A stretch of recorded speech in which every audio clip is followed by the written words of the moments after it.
குழந்தை ரொம்ப மெலிஞ்சு இருக்குது அப்படின்னா எந்த மாதிரி அதை உடல் எடையை கூட்டணும் அப்படின்னு நம்ம பார்த்தோம்னா, முதல்ல மெலிவதற்கான காரணம் என்ன அப்படிங்கிறத தெரிஞ்சுக்கணும். இதை மருத்துவர்கிட்ட போய் தெரிஞ்சுக்கிறது ஒரு படி.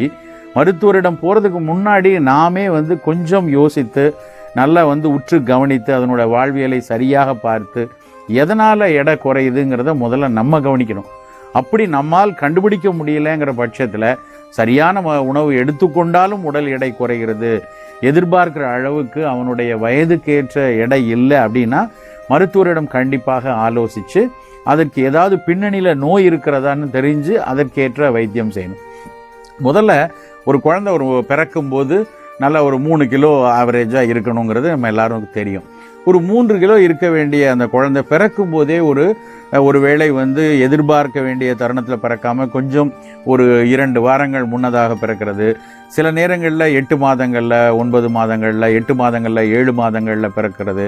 இதில் எல்லாம் இயல்பாகவே ஒரு எடை குறைவு இருக்கும். 2 கிலோ இருக்கலாம், சில நேரங்களில் 1,700 இது மாதிரிலாம் பிறக்கும்போதே ரொம்ப எடை குறைவாக பிறக்கக்கூடிய குழந்தைகள் இருக்கலாம். சில நேரங்களில் இன்ட்ரா யூட்ரைன் க்ரோத் அப்படிம்பாங்க.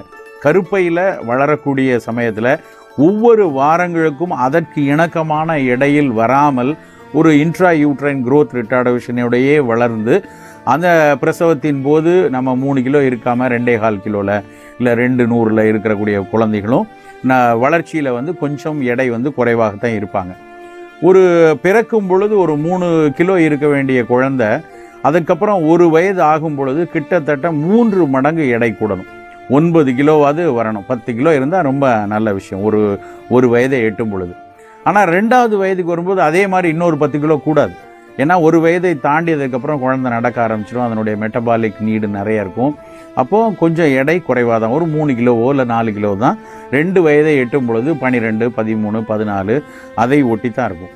இன்னும் 2 வயதுலேருந்து 3 வயதுக்கு போகும்போதும் அதே மாதிரி ஒரு 2-3 கிலோ தான் எடை கூட. ஒரு 16 கிலோ இல்லை ஒரு 15 கிலோ இருந்தாலே போதுமானது. ஆனால் என்ன நடக்கும்னா, பெரும்பாலான வீடுகளில் முதல் வயதில் ஒரு வயது எட்டும் பொழுது 9 கிலோ வந்துடும் குழந்தை. 9 கிலோ 9 கிலோ இருக்கும். ஆனால் 2வது வயது வரும்போது கூட 1 கிலோ தான் கூடும். 10.5 கிலோ 11 கிலோ தான் இருக்கும். 3வது வயதுலேயும் அதே மாதிரி 11. நிறைய ஒல்லியாக இருக்கக்கூடிய வெயிட் குறையாக இருக்கக்கூடிய குழந்தைகளோட எடையை பார்த்தோன்னா கிட்டத்தட்ட 11 கிலோ 12 கிலோ தான் இருப்பாங்க. அந்த மாதிரி மெலிந்து இருக்கக்கூடிய குழந்தைகளுக்கு நல்ல கவனம் கொடுத்து உணவில் கவனம் கொடுத்து எடையை கூட்டணும். ஏன்னா மெலிந்து இருக்கக்கூடிய குழந்தைகளுக்கு ரொம்ப வெகு சீக்கிரம் தொற்று நோய்கள் வருவதற்கான வாய்ப்புகள் அதிகம். அந்த குழந்தை 2.25 வயசில் ப்ளே ஸ்கூலுக்கு போகுதுன்னா அப்போது கூட இருக்கக்கூடிய மற்ற குழந்தைகளுக்கு ஏதாவது ஒரு சாதாரண சளி, இருமல், தும்மல் இருந்ததுன்னா அந்த தும்மலில் இருந்து நோய் கிருமிகள் இந்த குழந்தைக்கு வர்றதுக்கான வாய்ப்புகள் மிக அதிகம். நல்ல உடல் எடை இருக்க குழந்தைக்கு இருக்கக்கூடிய நோய் எதிர்ப்பாற்றல் மெலிந்து இருக்கக்கூடிய குழந்தைக்கு இருக்காது. ஸோ அப்போது நம்ம என்னென்னா, நம்ம எடை குறைவாக இருக்குன்னு தெரிஞ்சிட்டோன்னா நிச்சயமாக நல்ல உணவில் அக்கறை கொடுக்கணும்.